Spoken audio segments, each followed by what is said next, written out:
Muchísimas gracias. Estar con Luz de Trento, con tantos amigos que hemos ido forjando amistad a base de estos encuentros. El marco de este encuentro es la reconquistar España, y hablando con Uriol, pues creo que le propuse un título demasiado desproporcionado, que era Política Católica y Reinado Social de Cristo. Digo desproporcionado por el tema, pero quiero aprovechar para que sea un primer homenaje a la Quas Primas de Pío XI, que no podemos olvidarla este año, en el que se cumple el 100 aniversario de la encíclica por la cual se instituye la fiesta de Cristo Rey, que evidentemente tendrá un lugar muy importante en esta conferencia y ha de tener un lugar muy importante en nuestra acción social y política. También un pequeño homenaje a Pío XII, que según los estándares de canonización de los últimos papas, pues creo que Pío XII tendría que estar, en un altar y bastante alto, pero lo tenemos olvidado. También homenajear ya lo verán por las citas, a mi maestro Francisco Canal, a la revista Cristiandad y a ese ámbito donde yo me formé. Y luego, evidentemente, no podemos olvidar el 350 aniversario de las apariciones del Sagrado Corazón a Santa Margarita María de Alacoque, que, entre otras cosas, le pidió al rey de Francia, a Luis XIV, que entronizara en sus banderas de su ejército el Sagrado Corazón. Luis XIV no hizo ni caso y justo 100 años después su descendiente Luis XVI caía guillotinado por la Revolución Francesa, como digamos consecuencia de no haber hecho caso a esta petición del Sagrado Corazón, que verán que también pues creo que la podemos recoger hoy. Vamos a comentar cosas de política, de directrices políticas posibles, pero las tenemos que marcar muy bien. Hay un radiomensaje de Pío XII con Sempre, que lo hace en Navidades de 1942, justo en ese momento la guerra mundial no sabemos quién la va a ganar, es un momento de destrucción de media Europa, es un momento de profunda desesperanza humana, pero Pío XII lanza una llamada a los católicos y dice: ya no tenemos que lamentarnos, no queremos lamentos de lo que es o de lo que fue, de dónde nos han venido tantas desgracias, sino reconstrucción de lo que surgirá y debe surgir para bien de la sociedad. Animados por un entusiasmo de cruzados, Pío XII, ahora los eclesiásticos tienen alergia a la palabra cruzados, pero Pío XII la utilizaba muy a menudo, animados con entusiasmo de cruzados, a los mejores y más selectos miembros de la cristiandad toca reunirse, como estamos haciendo aquí, que somos los más selectos de la cristiandad, en espíritu de verdad, de justicia y de amor al grito de Dios lo quiere, Deus vult, ¿no? El famoso grito medieval de las cruzadas, y diciendo, era el grito para reconquistar Tierra Santa, pero ahora tenemos que reconquistar una Tierra Santa espiritual, y superando el mar de errores, yo añadiría de horrores que estamos viviendo, errores y horrores. Los horrores vienen por los errores, evidentemente, del día y la época que nos ha tocado vivir. Y esta Tierra Santa espiritual está destinada a ser la base y fundamento de normas y leyes inmutables, y esto es lo que querría incidir hoy, toda acción política, como no tengamos unas normas inmutables que rijan toda la acción política, entonces estaremos absolutamente despistados, perdidos en un laberinto. Y leyes inmutables para construcciones sociales de sólida consistencia interior. Por tanto, Pío XII estaba llamando a los católicos a un compromiso social político para restaurar toda una cristiandad que había quedado destruida, un occidente que sufría una inmensa guerra. Recordamos a Ratzinger, cuando es prefecto de la Congregación para la Doctrina de la Fe, que en el año 81 tiene una nota para la acción en la vida política de los seglares y también llama, por lo tanto, esto lo estoy diciendo, lo estoy citando, para que nadie se encoja de hombros y diga esto no va conmigo. Ratzinger dice, cuando la acción política tiene que ver con principios naturales que no admiten derogaciones, excepciones o compromiso alguno, es cuando el empeño de los católicos se hace más evidente y cargado de responsabilidad. Este es un momento que no podemos obviarlo. La responsabilidad es inmensa. No quita que en la tradición de la Iglesia hubo momentos que papas dijeron non expedit, no conviene que el católico entre política, no convenía en la unificación de Italia actuar en política para legitimar aquel Estado que había robado los estados pontificios al Papa, o el non possumus. Hay momentos, si esto llegara a un nivel de corrupción tal, ya ni siquiera podríamos participar en la vida democrática de partidos políticos si llegara ese momento. Non possumus, tendríamos que buscar y tenemos que buscar otras vías de acción política. Pero dicho esto, la política, como dice Aristóteles en la Ética Nicómaco, no es una cuestión de pensamiento, la política. Necesitamos una construcción, un marco de pensamiento, pero eso no es la política. La política se dirige a la acción sobre lo concreto. De ahí que la virtud especial de la política, del político, es la prudencia, saber tomar decisiones para conseguir fines. Y, evidentemente, la prudencia tiene que estar regida por la justicia. Evidentemente, tenemos graves problemas porque parece que ya no se sabe ni siquiera lo que es lo justo. Pero esto sería la política. Y si damos un salto de 2400 años, Charles Maurras, tenía una frase, que había sido perseguido políticamente en Francia, incluso por la Iglesia. Maurras dice: la desesperanza no cabe en la política. ¿Por qué? Porque al final la política consiste en, con los elementos que tú tienes, seamos pocos, seamos 4, seamos asociaciones. Hace unos años éramos muy poquitos, ahora Luz de Trento consigue reunir a cientos de personas. Con lo que tengamos, tenemos que conseguir ordenar las cosas a su fin natural, y en la política, evidentemente, es el bien común. Y, por lo tanto, da absolutamente igual que seamos pocos, que tengamos pocos medios. La política no cabe la desesperanza. Esto sí, tenemos que tener muy claro los principios, tenemos que tener absolutamente claros los fines de la política. Bien, Pío XI, como digo, tiene esa magnífica encíclica que la quieren acallar, ocultar, la Quas Primas, por la cual se instaura la festividad de Cristo Rey, que a la vez ha sido actualmente pervertida, incluso desde los sermones, porque no dicen que Cristo es Rey del universo y ya está, y Él es el ecológico, y bueno, toda esa perversión que hemos oído en algunos sermones. Pero no, nosotros vamos a defender con Pío XI lo que es la realeza de Cristo. Y en esta encíclica, que es muy potente, literalmente dice: mandamos que Cristo Rey sea honrado por todos los católicos del mundo. Por tanto, gritar «Viva Cristo Rey» es honrar a Cristo, y está mandado por el Papa. No es una cuestión de fachas, no es una cuestión de tal, no, está mandado. Tenemos que sea honrado por todos los católicos. Cristo Rey, no solo Cristo tiene dos funciones, realeza y sacerdotal, pero las dos funciones tienen que ser tenidas en cuenta. Y entonces dice, esta encíclica, esta institución, esta festividad va a ser el remedio eficacísimo contra el llamado laicismo. Y aquí poco a poco vamos a entrar en nuestro gran drama, que nos impide muchas veces ver cuál ha de ser nuestra acción política. Hubo una época, finales de los 90, principios del siglo XXI, que se dijo en determinados ámbitos teológicos: vamos a distinguir un laicismo bueno y un laicismo malo. Señores, no hay laicismo bueno, solo hay laicismo malo. Puede ser de ritmo diferente, pero todo laicismo es un anticatolicismo.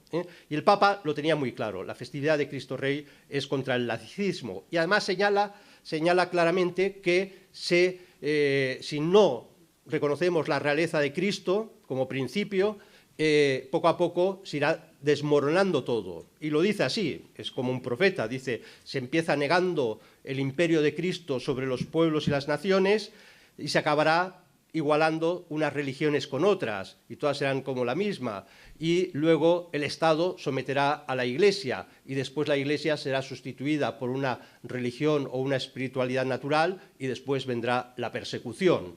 Y esto es lo que hemos visto desde el momento que los responsables, es decir, la fiesta de Cristo Rey es una luminaria en el siglo XX para unos momentos profundos en la historia y la historia de la cristiandad. pues olvidarlo ha llevado a lo que nos lleva. Y la encíclica, evidentemente, no la voy a desarrollar, pero habla de esas tres soberanías de Cristo, sobre lo temporal, sobre lo espiritual, pero también sobre pueblos y naciones, y sobre los poderosos de la tierra. Nosotros estamos obligados a alabar a Cristo y reconocer a Cristo como el Rey de mi alma, pero también los poderosos, los gobernantes, tienen que reconocer a Cristo y las naciones y los pueblos tienen que reconocer a Cristo. Si no se hace esto, pues evidentemente, que no se ha hecho, deriva todo lo que nos ha venido. Bien, voy a hacer como un cambio de registro, pero que está unido, y es recordar los orígenes del ambiente donde yo, posteriormente, 1 o 2 generaciones más tarde, me formé en torno de la revista Cristiandad, de Escola Cordis Jesu, donde esa revista, que es fundada en 1944, muy inspirada en su fundador, el padre Orlandis, por la Quas Primas, por la doctrina de Pío XI, se plantea en un número 0, que es anterior, diciembre, la festividad de la Inmaculada Concepción de 1943, tiene un número de prueba, un número 0, y ahí va a explicar esta revista por qué ha surgido, cuál es el sentido. Y dice, es para luchar esencialmente contra dos cosas. Una, contra el naturalismo. El naturalismo, lo podríamos desarrollar, no lo vamos a hacer, pero es separar lo espiritual de lo natural, totalmente separado. En el fondo es lo que acaba haciendo un católico liberal. Yo voy a misa y luego voto a un partido que vota el aborto. Por tanto, como son dos cosas diferentes, da absolutamente igual. Es una atrocidad. Pero fíjense que el naturalismo fue, al separar lo espiritual de lo natural, al final se acabó idolatrando lo natural en su estructura colectiva, que es el Estado, la idolatración del Estado, la idolatración del hombre, el hombre que se hace Dios. Y paradójicamente, lo hemos vivido, cuando se diviniza el Estado y se diviniza al hombre, el paso siguiente es destruir al Estado a base de una revolución, y el paso siguiente es destruir la naturaleza humana, y ya vemos los transexuales, los transhumanismos, los trans. Es negar, los que habían divinizado al hombre, ahora niegan que exista la humanidad. Bueno, pues esto, la revista tiene claro que quiere luchar contra el naturalismo y quiere luchar contra el liberalismo. De hecho, reconoce que la festividad de Cristo Rey y el reconocimiento de la soberanía social de Cristo es precisamente contra el liberalismo. Y dice, liberalismo y naturalismo son, pues, los principales enemigos del ideal de cristiandad. No son los más violentos, es verdad, pero son indudablemente los más insidiosos, los más corrosivos. Cuánto nos duele ver un católico que dice, yo soy católico y además soy liberal. Mire, léase a Sarraí Salvain, el liberalismo es pecado, y además pecado mortal. De paso, de repente es más insidioso. Vendrán revoluciones. El liberalismo, tarde o temprano, acaba con revoluciones sangrientas, porque lleva lógicamente al socialismo revolucionario y sangriento. Pero el socialismo no es nuestro enemigo, es el liberalismo que es el que causa el socialismo. Y como esto no lo tengamos claro, en política no acertaremos en juicios, no acertaremos en decisiones, no acertaremos en acciones. Por tanto, sigue insistiendo este número 0, esta declaración de intenciones. Dice, cristiandad nace contra el naturalismo, propone la propagación de la devoción al Sagrado Corazón, porque los que quieren que la naturaleza humana esté separada de lo divino, pues viene la segunda persona de la Trinidad y se hace hombre, con corazón de hombre, nos ama con corazón de hombre, nos redime Cristo. Y, por lo tanto, el naturalismo se combate con la propagación de la devoción al Sagrado Corazón, que no es cualquier devoción, es la devoción para el final de los tiempos, que le dice el Sagrado Corazón a Santa Margarita María de Alacoque, y contra el liberalismo proclamamos la soberanía social de Cristo, contra aquellos que quieren naturalizar la política y dejarla como una autonomía independiente de Dios, pues no, la soberanía social de Cristo. Bien, Pío XI, en una encíclica posterior, Miserentissimus, 3 años más tarde, recuerda esta institución de la festividad de Cristo Rey. Es una encíclica para que tengamos presente que la adoración de expiación y reparación al Sagrado Corazón. Los que somos adoradores nocturnos sabemos que la adoración nocturna es para expiar y reparar los males que se hacen contra el Sagrado Corazón. Ahora se ha puesto de moda otras cosas, adoraciones de alabanza y de sanación y de mil cosas. No, pues de expiación y de reparación. Y además sigue diciendo, esto es para que así se adelante el gozo de aquel día dichosísimo en que todo el orbe, el corazón y la voluntad se sujetará al dominio suavísimo de Cristo Rey. Cristo va a reinar. Lo decíamos hace unas jornadas en Luz de Trento, en el Valle de los Caídos, que la promesa reinaré en España es absolutamente incondicional. Cristo va a reinar. Y decía yo, si nos ponemos todos de acuerdo y pactamos con la masonería para que Cristo no reine, no se preocupen, que Cristo va a reinar. Esto es una promesa incondicional. Otra cosa es la responsabilidad nuestra ante ello. Muy bien. Esto que son principios generales, ¿cómo lo podríamos ir aplicando a España? Vuelvo a Pío XII, ese año, 1942, recibe al embajador de España en Roma y le lanza un discurso precioso, donde se ve claro, Pío XII quería a España, quería profundísimamente a España, y se nota en sus palabras. Le dice, España, en este momento culminante, España había salido de nuestra cruzada, de nuestra guerra civil, estábamos en ese ambiente de guerra en toda Europa, pues dice, en este momento culminante de la historia del mundo, tiene sin duda ninguna una misión altísima que cumplir. Esto es providencialismo, pero del bueno. Señores, lo siento, nos ha tocado, pero tenemos una misión providencialísima que cumplir.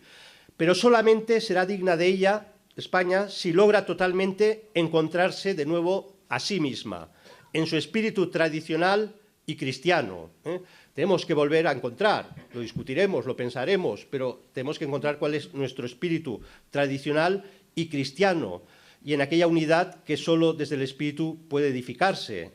El destino de España o la finalidad de España no va a estar en ser más europeístas, en ser más progresistas, en ser más modernos que nadie, en volver a nuestro espíritu tradicional y cristiano.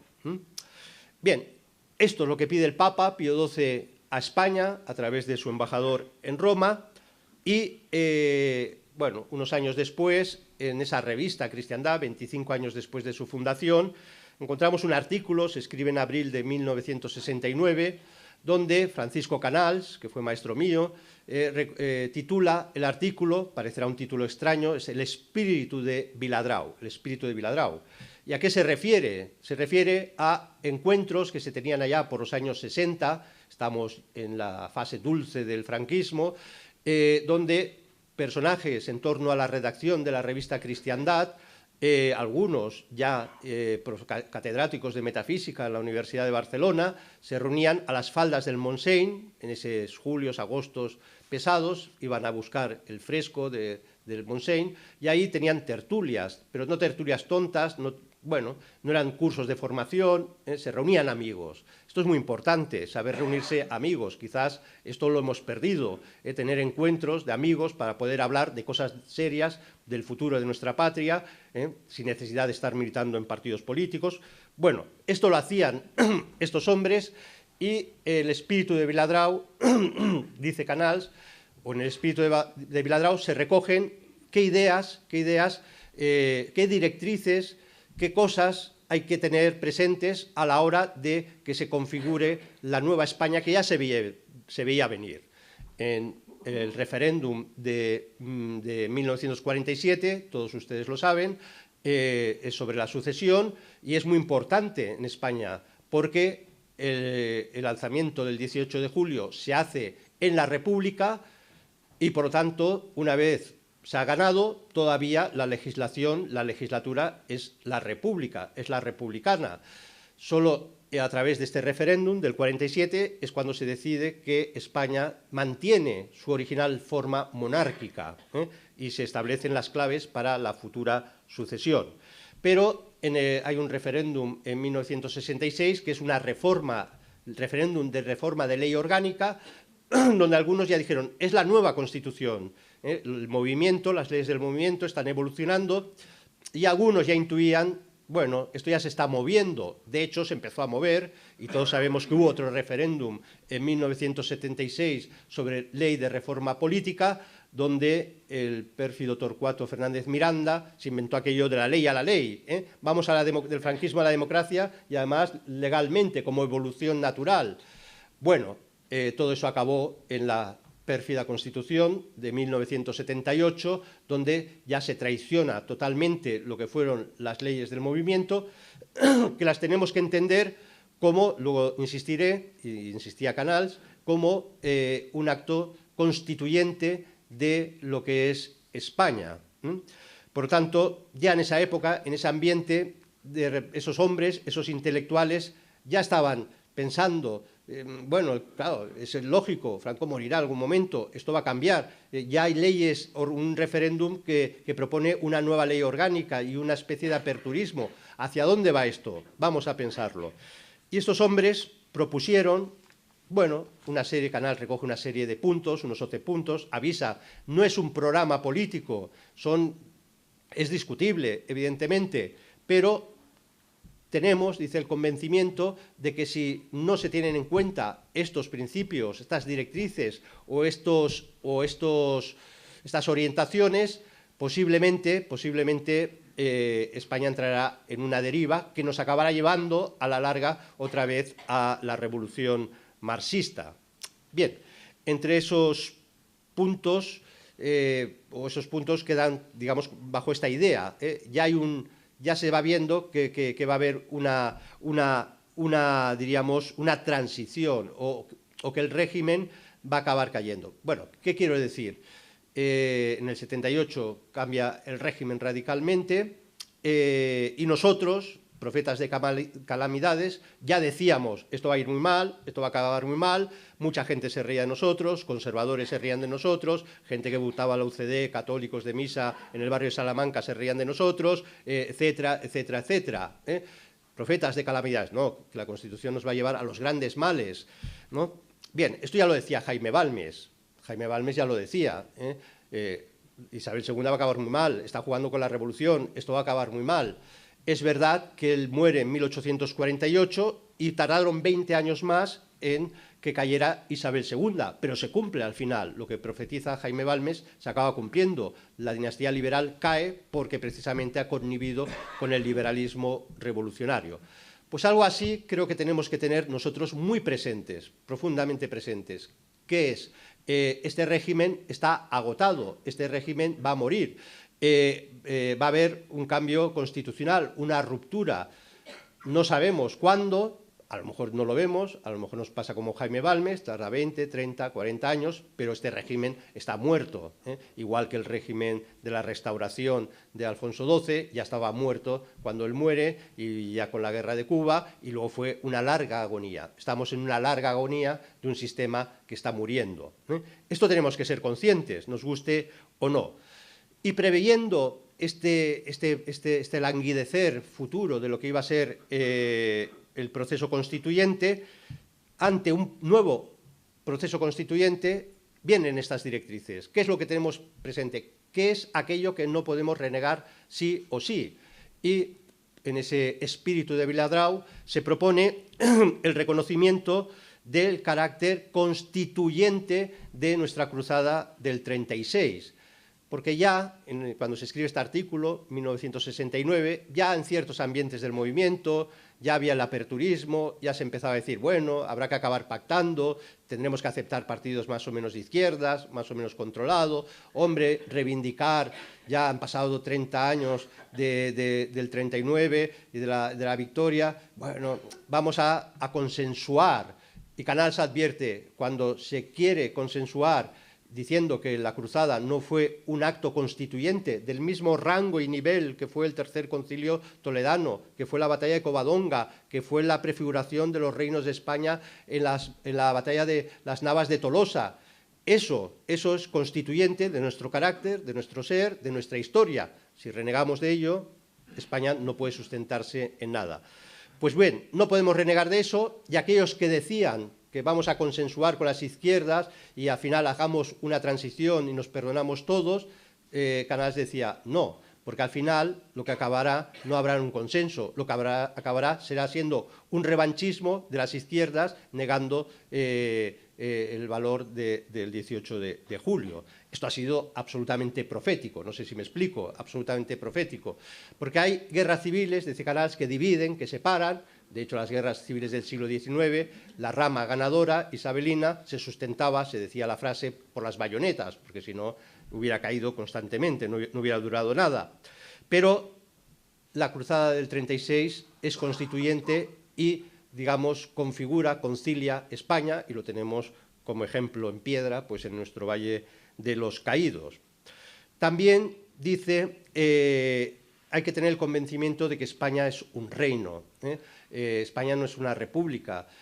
Las dos repúblicas que hemos tenido han sido fulminantemente autodestructivas. España tiene que ser un reino, una monarquía tradicional, no dice tradicionalista, porque dice entrar ahora en discusiones legitimistas que no queremos entrar, estos hombres no querían entrar, pero sí una monarquía tradicional. Yo añado que ya puestos que tengamos un rey que sea legítimo, porque esto es como al hombre le conviene estar con una mujer, pero ya puesto que sea la legítima, no sé si me explico, ¿no? Ya puestos, pues hagámoslo bien, ¿no? Pero bueno, dicho esto, Canals y su entorno de la revista Cristiandad no querían entrar en esto, pero sí que no va a haber, la república es contra la naturaleza de las cosas. No hablo de un providencialismo estricto de Dios, sino que es donde es ley, derecho de gentes decidir la forma de gobierno, y España siempre ha sido la monarquía. Si algún día llegara la Tercera República porque cae desmoronada esta monarquía constitucional, pues, y dura la Tercera República, porque además les puedo asegurar que habrá una cantidad de conservadores de partidos que no diré el apellido, el primer apellido, diría el segundo, Popular, que tal, pues ya sabemos que se apuntarán los primeros a la República, a la tercera, lo que sea, ¿no? Como hizo la CEDA en su momento. Pero ojo, si España no reacciona a una Tercera República, es que España está muerta, ténganlo, porque ya hemos renegado de esa esencia. Y dice cosas muy interesantes, esa monarquía, la corona es el sujeto de la soberanía. Aquí Norberto Pico lo ha dicho muy bien. La soberanía popular no existe, es una fantasía. La soberanía necesita un sujeto y tiene que ser la corona, en la España tradicional, en la monarquía tradicional. Esto sí, perfectamente limitada por las soberanías sociales, de los cuerpos sociales, perfectamente limitada por la ley de Dios, por la ley positivo-divina y por la ley natural. La monarquía tradicional de España nunca fue absolutista y nunca fue constitucional. Cuando fue constitucional ya no era monarquía, para que nos entendamos. Y Canals esto lo tenía como muy claro. No podemos decir que la familia sea soberana, no, hay un sujeto y son los padres, y especialmente el padre, que tiene la autoridad natural en la familia. Luego la mujer es la que manda, pero la autoridad natural es evidente, y es la doctrina de la Iglesia, y le gusta a quien le guste o no le guste. Esto es lo que ha dicho la Iglesia siempre, es la antropología cristiana y es la antropología más profundamente humana. Por lo tanto, son claves a tener en cuenta. Otras claves propone Canals es que España tiene que mantener su unidad católica. La unidad católica es innegable. Otra cosa, que haya momentos prudenciales. Fíjense que en pleno franquismo, en la ley que surge del referéndum de 1966 sobre la reforma de ley orgánica, ya se permite el culto a judíos y protestantes. Estamos hablando en pleno franquismo. Bueno, una decisión prudencial, ahí ni entro ni salgo, pero eso no quita que la unidad católica se tenga que mantener. Lo cual también la confesionalidad del Estado para nosotros sería irrenunciable. Lo cual no quita, y aquí es sorprendente, Canals se le acusó de ser retrógrado, carca, de todo, pero tenía ideas muy sorprendentes, muy innovadoras en el buen sentido de la palabra, y ya en pleno franquismo pide que se tiene que hacer un esfuerzo para que la Iglesia no dependa de los presupuestos del Estado, la Iglesia que empieza a tener autonomía absoluta, que por fin se rompa algo que se originó en el Concordato de 1851, en España hubo 3 concordatos del siglo XIX aquí, 1851, el de 1953, ya en pleno franquismo, y luego el de 1976, que vino lo que vino. Pero en los primeros se establece las ternas en el patronato real. El poder político es el que le dice a Roma que elija entre 3 obispos. En el primer concordato solo un obispo, y tenía que ser ese sí o no, sí o sí. Bueno, entonces Canals dice, hay que romper esto, no puede estar la Iglesia en los presupuestos del Estado, porque la va a limitar, es un regalismo. Esto, llevado a nuestra época, es de profundísima actualidad, Piensen que la Iglesia a toda costa intenta salvaguardar unas prebendas mínimas, casi ridículas, como tener una casilla en la declaración de renta, que por cierto, con lo que se recupera es, con lo que se gana ahí, se pierde, se paga el agujero negro absolutamente inmoral de 3CTV, no sé si me explico. Entonces ya, por lo comido lo servido, pues oiga, ¿para qué vamos a atarnos de manos y pies ante el poder político simplemente por tener una casilla? Esto es una opinión de Canals, que yo extrapolo a la actualidad, pero es digno de ser pensado. Queremos verdadera libertad de los hijos de Dios y de la Iglesia, habrá que hacer un sacrificio y tenemos que estar dispuestos a hacer ese sacrificio. Bueno, Canals insiste muchísimo que no puede haber un régimen fundamentado, como he dicho antes, en la idolatría del Estado. Y esto sé que es un tema delicado y creo que nos tiene que obligar a pensar, a reflexionar de forma muy seria. Cuando decimos las autonomías es un desastre porque se cargan el Estado, no. Las autonomías es el desarrollo natural del Estado actual, no sé si me explico, es su hipertrofia, es su crecimiento desproporcionado porque el propio sistema no tiene capacidad de controlar su propio crecimiento. Por tanto, para ir contra el estatismo no caigamos en hacer más estatismo o idolatrar el Estado.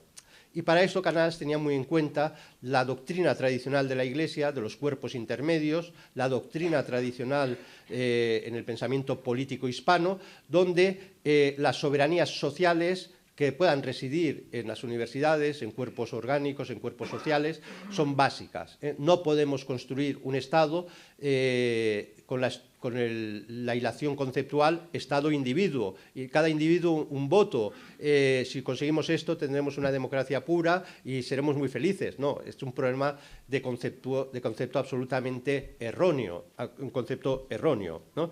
Entonces Canals tenía esa reivindicación profundísima de los cuerpos sociales y decía, no podremos restaurar una España sin tener en cuenta formas naturales de organización, incluso fiscal, económica, social, legal, como era la Diputación Foral de Navarra en pleno franquismo, y eso no tenía ni causó problemas de independentismo, o la Diputación Foral de Álava en pleno franquismo, o Barcelona tenía un estatuto especial muy diferente de cualquier otra ciudad, y esto se hizo en pleno franquismo, o el sistema foral bajo nombre de cabildos funcionaba en Islas Canarias, etcétera, etcétera.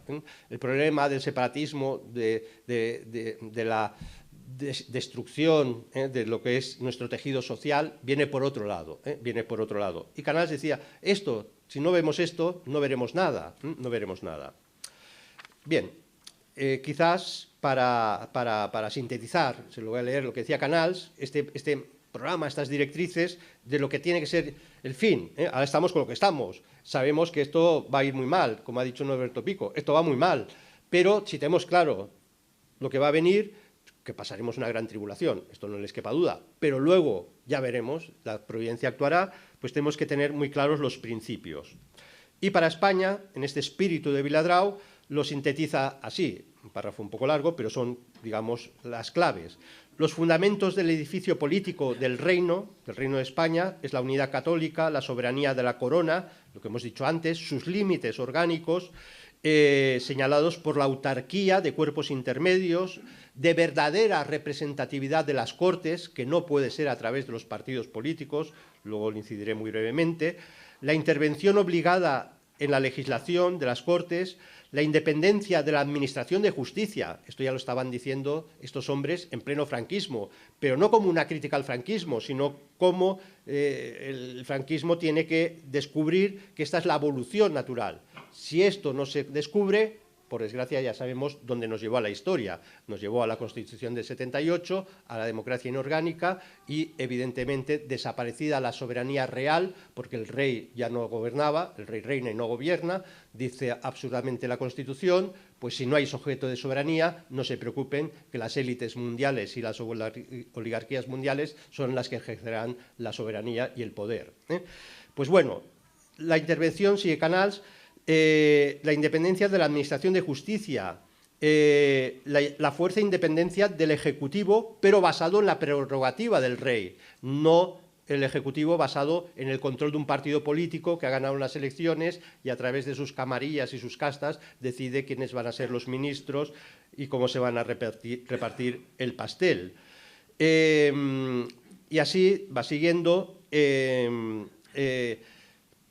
las normas derivadas en que se despliega la legislación constitucional. Estamos hablando de esa ley de reforma que ya se aplica en el 68 en España, en pleno franquismo. Esta legislación constitucional tiene que, si la seguimos y seguimos con estos principios, llevará a constituir un reino, digamos, fuerte, firme, que no se conmuevan sus cimientos. También, en otros artículos, pensaba sobre qué podía venir. Si Franco iba a morir, iba a venir la democracia, qué iba a pasar. Y entonces hace una reflexión muy interesante. Dice, tenemos que reconocer la diversidad y la pluralidad de los cuerpos sociales. El pluralismo no viene por los partidos políticos, viene por los diferentes cuerpos sociales con sus diferentes funciones que tienen que quedar representados en las Cortes, que a su vez son las que promueven legislaciones para que el poder regio, delegado en un primer ministro, pues pueda dirigir toda la nación hacia el bien común. Dicho esto, dice Canals, en un planteamiento, por principio, el sistema de partidos no puede ser defendido. Nosotros, bueno, antes se ha dicho algo, pero igual lo contraigo, pero mire, no estamos para defender la democracia, es que no estamos para regenerar la democracia, es que, bueno, al menos yo personalmente hablo por mí, no soy demócrata, y por lo tanto yo no estoy para luchar por la democracia, estoy para luchar por el bien de la sociedad, que posiblemente será más fácil hacerlo fuera de una estructura partitocrática, democrática, tal y como la conocemos. Ya sé que estoy diciendo cosas fuertes y que está siendo grabado, pero bueno, hay que decirlo, ¿no? Entonces, ojo, bueno, si no toca más remedio, el sistema de partidos no puede ser defendido por sí mismo, sino, a lo sumo, como un mal menor, ineludible, porque no queda otra cosa, ¿y qué lo vamos a hacer? ¿No? Pero tenemos que tener y ser conscientes que esto es un mal menor. La estructura, la partitocracia, el sistema de partidos como representación es antinatural. ¿Por qué? Porque no existe una estructura natural de partidos políticos. Existen estructuras naturales de la sociedad, con sus soberanías, como hemos dicho, naturales, sociales, sus formas de organización. Pero un partido político es algo que inventó la revolución precisamente porque así se podía saltar toda la forma de estructura natural de la sociedad y buscar una forma de representación que nunca representara a la sociedad. En todo caso, dice Canal, la democracia orgánica no es posible en cuerpos sociales desorganizados. Era una crítica un poco al sistema, al régimen, porque decía, si el régimen no potencia los cuerpos sociales naturales de la sociedad, entonces la democracia orgánica es imposible, si no hay cuerpos sociales organizados. En cuanto a la democracia inorgánica, que es lo que nos ha tocado, y el régimen pluralista de partidos, ofrece tantos mayores riesgos y posibilidades de ser utilizado al servicio de una tiranía revolucionaria, que es lo que estamos viendo. Mucha democracia, vamos a salvar la democracia, toda democracia, y la democracia al final sigue la agenda, no solo la 2030, sino la agenda cutre Podemos y la agenda woke, porque al final es el decurso natural de este sistema. Por lo tanto, todo sistema de partidos en la democracia inorgánica, curiosamente, su tendencia, su eje de gravedad siempre será a una izquierda, a una revolución, profundamente de izquierdas, y por eso el PP de ahora, vamos, es más revolucionario y más de izquierdas que el PSOE de Felipe González, porque es lo natural, es lo natural. Bien, Canals también decía, en esta especie de proclamas y de directrices a tener en cuenta, que además luego nos orientaría muy bien. He estado al final de la conferencia de Alicia Rubio y ha sido fantástico porque ha dicho cosas muy concretas, muy específicas, y hay que hacerlas, hay que trabajarlas, pero luego saber, y lo que estoy diciendo, intentando comunicar, es que habrá un momento que habrá una quiebra, sí o sí, va a haberla, y vamos a tener que afrontar esa, si ahora estamos en la revolución suave del liberalismo, insidiosa, pérfida, que corroe, que no nos damos cuenta, que nos envuelve, nos empapa, nos hace a todos cambiar la mentalidad, pero luego vendrá una revolución violenta. Y Canals, como lo veía venir, decía lo siguiente: llegará un momento, es lo que ha dicho, es decir, ojo, esto se está moviendo, habrá procesos constituyentes, habrá cambios, caerán regímenes, tenemos que salvaguardar esto. Fidelidad al 18 de julio, la unidad católica, no entregar la Iglesia al Estado, salvaguardar los cuerpos sociales, ordenar bajo la autoridad y la monarquía, sobre la soberanía de la monarquía, la estructura de la sociedad.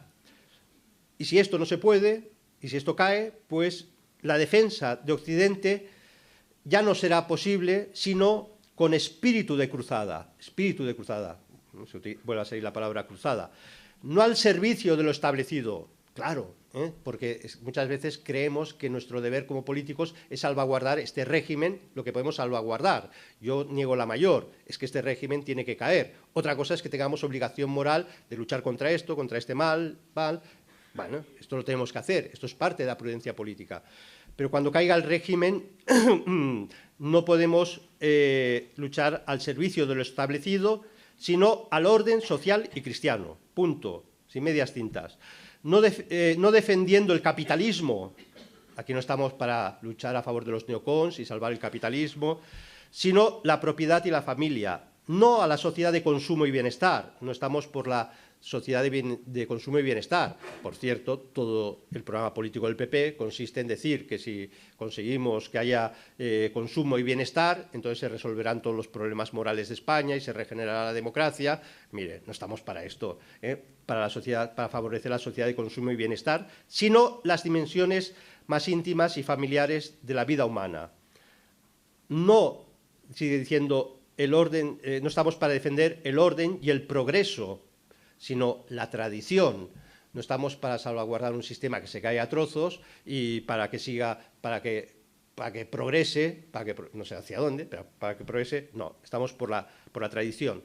Y estos ideales, esta lucha, dice, solo la podremos hacer, y esto enlaza muy bien con lo que hemos leído de Pío XII al principio, solo con los ideales y actitudes, comulgando, estando en comunión con esos mártires cruzados que lucharon a lo largo del siglo, una parte de finales del XVIII y del XIX e incluso en el XX, como son Lavandé frente a la Revolución Francesa, los de la Guerra de la Independencia Española, que fue una verdadera cruzada contra Napoleón, la de aquellos tiroleses guiados por Hofer, con el Sagrado Corazón como insignia, contra las mejores tropas revolucionarias de Napoleón, que las derrotan, unos campesinos tiroleses, con el espíritu de aquellos cruzados carlistas contra el Estado liberal en el siglo XIX, con el espíritu de los cristeros mexicanos que lucharon contra el Estado revolucionario masónico anticatólico o de los requetés de la Cruzada del 36. Solo con este espíritu de macabeos, esos que luchaban contra la helenización del pueblo judío, ¿no?, por el altar y la patria, pro aras et focis, solamente con este espíritu podremos enfrentarnos a la tiranía anticristiana que tarde o temprano va a venir. Ya la vivimos a través del liberalismo, insisto, de forma insidiosa, pero la vamos a vivir con mayor intensidad. Bueno, acabo, porque hay que cumplir un horario, y así sabe que yo soy casi germánico en esto, prusiano, en acabar a la hora que me dicen. Volvemos al principio, ese radiomensaje de Pío XII, en esa Europa destruida, en la guerra. Insisto, nadie sabe si van a ganar el eje Berlín-Roma o van a ganar los aliados. Bueno, está ahí todavía. Y vuelve a llamar a los católicos ante el mundo que se va después de esa derrota, de esa destroza, de ese desastre que va a surgir. Dice: vosotros, cruzados, vuelvo a utilizar la palabra cruzados, voluntarios de una nueva y noble sociedad, alzad el nuevo lábaro de la regeneración moral y cristiana. Ya sin complejos, no vamos a decir, no, queremos ser católicos en vida pública, porque la vida pública está por ahí y de vez en cuando un católico cae, ¡ay, qué bien, estoy en la vida pública! No, nosotros queremos la regeneración moral y cristiana. Declarar la lucha a las tinieblas de la apostasía de Dios. Hay que tener claro que estamos ante una lucha teológica contra una apostasía universal. Contra la frialdad de la discordia, que nos han metido a todos los niveles, una lucha en nombre de la humanidad gravemente enferma. Yo ya empiezo a decir a la gente, estás enfermo, date cuenta, con todo cariño, estamos en una sociedad enferma y en una sociedad enferma se engendran enfermos. Y esto hay que decírselo a la gente, te están enfermando. Y que hay que sanar en nombre de la conciencia cristianamente levantada, la conciencia cristiana. Esto es lo que tenemos que tener muy claro. Si no tenemos una recta conciencia cristiana, podemos ser mil pecadores y pecar mil veces, pero la conciencia bien recta. Y acaba, y yo acabo, y acabaré en punto, con un llamamiento a los jóvenes. Agradezco tanto que haya aquí jóvenes en Luz de Trento animándonos, obligándonos a venir a Madrid desde Barcelona, que siempre es una pequeña cruz, pero luego dices, qué maravilla estar aquí en la Cortivilla, en la capital, los que venimos de la periferia. Bien, entonces es un canto muy bonito a los jóvenes. Dice, precisamente a vosotros jóvenes, inclinados a volver la espalda al pasado y dirigir el futuro a la mirada y las aspiraciones y esperanzas. El joven busca su sentido, su presente en el pasado y hace muy bien, pero también siempre está mirando el futuro, qué hacer, etcétera. Estos jóvenes estáis acostumbrados a dirigir al futuro la mirada de aspiraciones y esperanzas. Os decimos, movidos por vivo amor, esto es muy bonito, y por paternidad y con paternidad solicitud, como Papa, el entusiasmo y la audacia no bastan por sí solos. Hay que ser entusiastas, sí. Hay que ser audaces, sí. No bastan por sí solos si no se hallan puestos, como es necesario, al servicio del bien y de una bandera inmaculada. Una bandera inmaculada.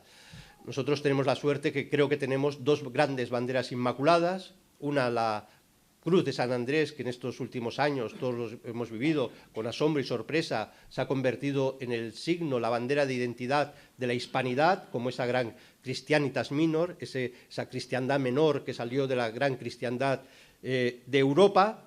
Y nuestra otra bandera inmaculada es evidente que es nuestra rojigualda, esto sí, con el Sagrado Corazón entronizado, que es como pidió el Sagrado Corazón a Luis XIV, a un Borbón que no hizo caso, y como parece que algunos Borbones tampoco quieren hacer caso. Pues nuestra bandera inmaculada es la Cruz de San Andrés, es la bandera del Sagrado Corazón, la rojigualda con el Sagrado Corazón, en la cual se va a cumplir el reinado o la esperanza, o bajo esa bandera, la esperanza del reinado social de Cristo, y bajo la cual todos podremos un día gritar ¡Viva Cristo Rey! ¡Viva!